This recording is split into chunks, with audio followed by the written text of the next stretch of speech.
आप सभी को राम राम। मैं दीपक कुमार आप सभी का स्वागत करता हूं द आदर्श डायलॉग में। दोस्तों, आप सभी से निवेदन है कि वीडियो को देखिए, लाइक कीजिए, शेयर कीजिए और चैनल को सब्सक्राइब कीजिए। दोस्तों, हमारे देश का नेता इतने डरपोक और कायर हो सकता है, इसका किसी ने कल्पना नहीं किया था। जी हाँ, और खास करके उस पार्टी का नेता जिस पार्टी का शीर्ष नेतृत्व चुनावी जनसभाओं में जाकर कहता है कि मैं बब्बर शेर हूं। जी हाँ, आप सभी लोगों ने कांग्रेस पार्टी के शीर्ष नेतृत्व राहुल गांधी का अभी 3-4 दिन पहले का चुनावी भाषण को अगर सुने होइएगा, उत्तर प्रदेश में उन्होंने दिया था, जहां पर जाके वो कह रहा था कि हम बब्बर शेर हैं। उस बब्बर शेर का जो सिपा सलाहकार है, उस बब्बर शेर के गठबंधन में जो शामिल नेता है, वह इतने डरपोक और कायर होगा, इसका किसी ने अंदाजा नहीं लगाया था। और इन लोगों ने अपने उस कायरता को जस्टिफाई करते हुए एक चीज और इस देश के लोगों को समझाने का प्रयास किया है कि आखिर क्या कारण था कि जब इस देश में कांग्रेस पार्टी सत्ता में था, जब यूपीए सरकार था, उस दौरान जब देश में जगह जगह बम ब्लास्ट होते थे, आए दिन आतंकवादी हमले होते थे, और जिसका तार सीधे सीधे पाकिस्तान और पाकिस्तानी आतंकवादी संगठनों से जुड़ता था, जिसका तार सीधे सीधे पाकिस्तान और पाकिस्तानी आतंकवादियों से जुड़ता था, ये सब जानते हुए भी उस समय के तत्कालीन भारत सरकार पाकिस्तान और पाकिस्तानी आतंकवादियों को जवाब देने का ही दुस्साहस क्यों नहीं कर पाता था, जवाब देने का हिम्मत क्यों नहीं जुटा पाता था। दरअसल कांग्रेस पार्टी के नेता मणिशंकर अय्यर ने एक बयान दिया है,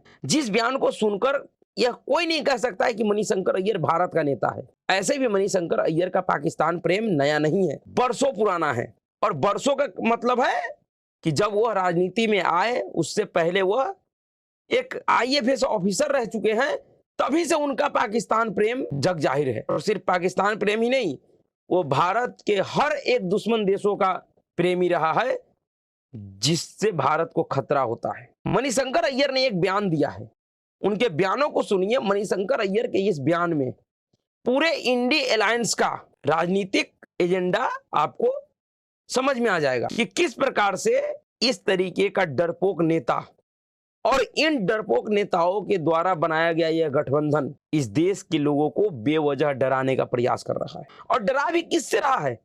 उस पाकिस्तान से, उस पाकिस्तान के एटम बम से, जो पाकिस्तान आज पूरे विश्व में कटोरा लेकर भीख मांग रहा है, जिस पाकिस्तान को विश्व का कोई भी देश अपने सामने खड़े होने तक का इजाजत नहीं दे रहा है। उस पाकिस्तान और उस पाकिस्तान के एटम बम से कांग्रेस पार्टी का यह डरपोक और कायर नेता इस देश को डराने का प्रयास कर रहा है। इस गठबंधन, जिस गठबंधन का नाम तथाकथित इंडिया गठबंधन रखा गया, उस गठबंधन के साथी दल के नेता फारूक अब्दुल्ला भी यही काम कर रहा है। और इन लोगों का राजनीतिक इतिहास क्या रहा है, वह इस देश का लोग भली भांति जानता है। पहले मणिशंकर अय्यर के बयान को सुनिए कि मणिशंकर अय्यर क्या कह रहा है। ये कि वो भी एक सॉवरेन मुल्क है और कि उनकी भी इज्जत है, और उस इज्जत को कायम रखते हुए आप उनसे जितनी कड़ी बात करना चाहते हो करो, लेकिन बात तो करो। बंदूक को लेकर आप घूम रहे हो और उससे क्या हाल मिला? कुछ नहीं, तनाव बढ़ते जाता है। और कोई भी पागल वहां आ जाए तो क्या होगा देश का? उनके एटम बॉम्ब है। हाँ, ये भी है। हाँ, हमारे पास है, लेकिन किसी पागल ने हमारे बम को लाहौर स्टेशन में फूटा तो 8 सेकंड के 8 पल के अंदर उसकी जो रेडियो एक्टिविटी है वो अमृतसर पहुंचेगी। ये भी है, इतना पास तो ऐसे बम वगैरह रखकर आप उसको इस्तेमाल करने का रोको। लेकिन यदि आपने उनसे बात की, उनको इज्जत अफजाया, तो तभी जाकर वो अपने बम के बारे में नहीं सोचेंगे। लेकिन आपको उनको ठुकरा दिया और बच्चे जैसे कुट्टी कहते रहे, तो कोई पागल वहां आ जाए, वो बम निकाल ले, और फिर क्या होगा? तो हमें समझना चाहिए कि दुनिया का विश्व गुरु बनना हो तो ये जरूरी है दिखाने के लिए कि जितना भी तीव्र हो हमारा समस्या पाकिस्तान के साथ, उसका हल निकालने के लिए हम मेहनत कर रहे हैं। पिछले 10 साल से सारा मेहनत बंद है। मस्कुलर पॉलिसी काम नहीं करेगी। मस्कुलर पॉलिसी, यदि आपके मसल्स हों और उनके मसल्स ना हों, मैंने अभी आपको बता दिया है वो जो हकीकत हम सबको पता है कि मसल्स उनके कहूटा में पड़े हुए हैं। ये भी है। और कहीं गलत फहमी फैल जाए तो तब दिक्कत में पड़ेंगे। जी हाँ, मणिशंकर अय्यर क्या कह रहा है कि पाकिस्तान एक फॉरेन कंट्री है और हमें उसके साथ बातचीत करना चाहिए। बेशक बात हम करा करें, लेकिन कम से कम बात तो करें। हमें उसको यानी भारत को, पाकिस्तान को सम्मान देना चाहिए। और सम्मान किस लिए देना चाहिए? क्योंकि वह परमाणु संपन्न देश है, उसके पास परमाणु बम है, एटम बम है। जी हाँ, जिस पाकिस्तान के एटम बम को दुनिया ने मजाक बनाकर रख दिया है, उस पाकिस्तान के एटम बम से मणिशंकर अय्यर का पिछवाड़ा हिल रहा है, वो थर-थर कांप रहे हैं। और यह डर मणिशंकर अय्यर का नहीं है, यह डर कांग्रेस पार्टी का एक बड़ा षड्यंत्र है। दरअसल कांग्रेस पार्टी अपने इन नेताओं के ऐसे बयानों के द्वारा इस देश के लोगों को, इस देश में जो एक बड़ा वर्ग है, उसको मैसेज देने का प्रयास कर रहा है, उसको सीधा सीधा संदेश दे रहा है कि अगर मैं सत्ता में आया तो मैं पाकिस्तान से बात करूंगा।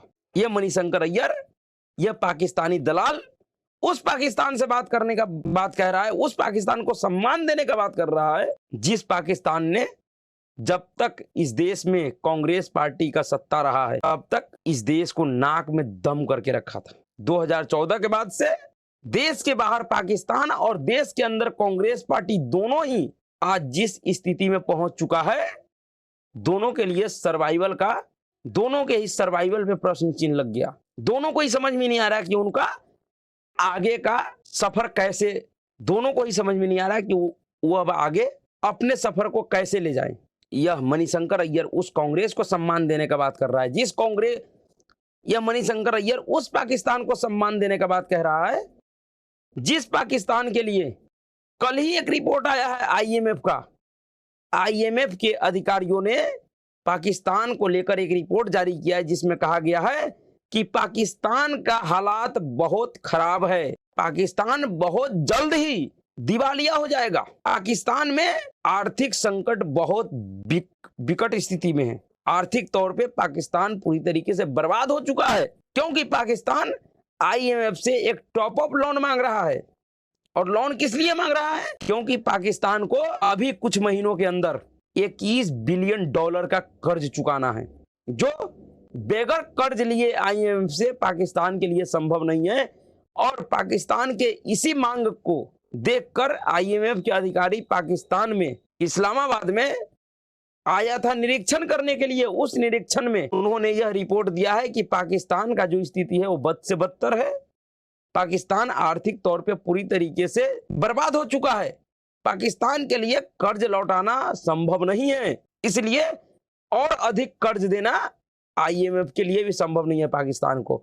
और अगर पाकिस्तान को जल्द ही किसी संस्था से कर्ज नहीं मिलता है तो पाकिस्तान तबाह और बर्बाद हो जाएगा। शायद इसी बात का दुख मणिशंकर अय्यर को है, कांग्रेस पार्टी को है, क्योंकि हाल के दिनों में जिस तरीके से पाकिस्तान के पक्ष में कांग्रेस और कांग्रेस के पक्ष में पाकिस्तान खड़ा हुआ दिखाई दिया है, उससे यही समझ में आता है।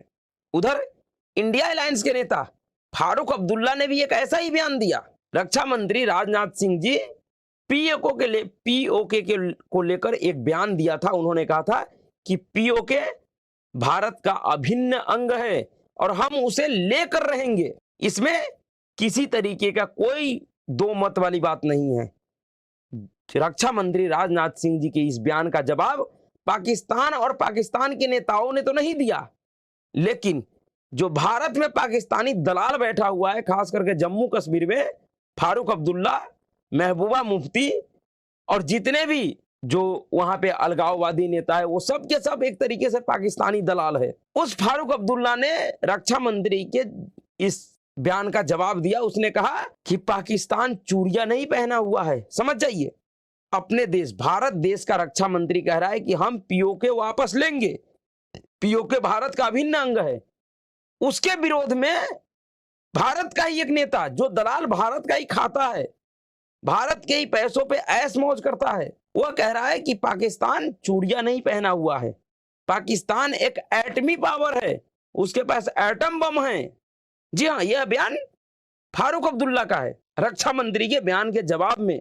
दरअसल पूरा इंडिया अलायंस इस समय पाकिस्तान के पक्ष में बैटिंग कर रहा है और पूरा पाकिस्तान इस समय इंडिया अलायंस के पक्ष में बैटिंग कर रहा है, खास करके कांग्रेस पार्टी के पक्ष में।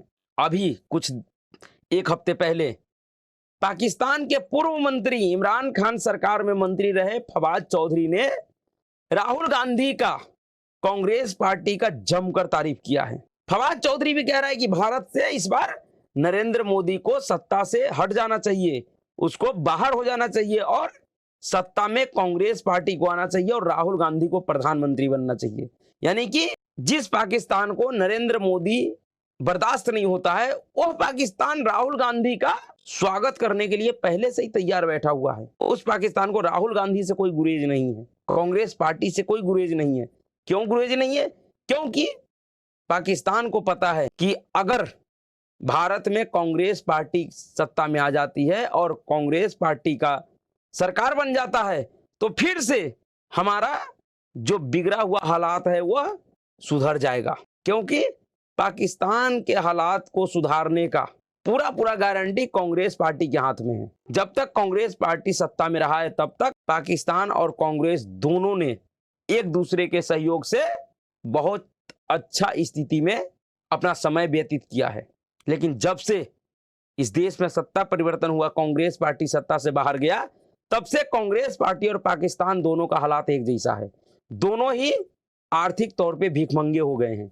दोनों ही लोग उधर पाकिस्तान और इधर कांग्रेस दोनों ही अपने अपने क्षमता के अनुसार चंदा मांगने पे उतर गए हैं। पाकिस्तान एक राष्ट्र के नाते पूरे दुनिया में कटोरा लेकर घूम रहा है, तो कांग्रेस पार्टी एक राजनीतिक दल के नाते पूरे देश में कटोरा लेकर घूम रहा है। कांग्रेस पार्टी का नेता यही मणिशंकर अय्यर था जो 2015 में पाकिस्तान जाकर पाकिस्तान के सरकार और उनके सिस्टम से कह रहा था कि नरेंद्र मोदी हमारा और आपका दोनों का दुश्मन है और उसे हटाने में आप हमारा सहयोग कीजिए। वही मणिशंकर अय्यर अब कह रहा है कि भारत को पाकिस्तान को सम्मान देना चाहिए था। क्यों? क्योंकि उसके पास एटम बम है।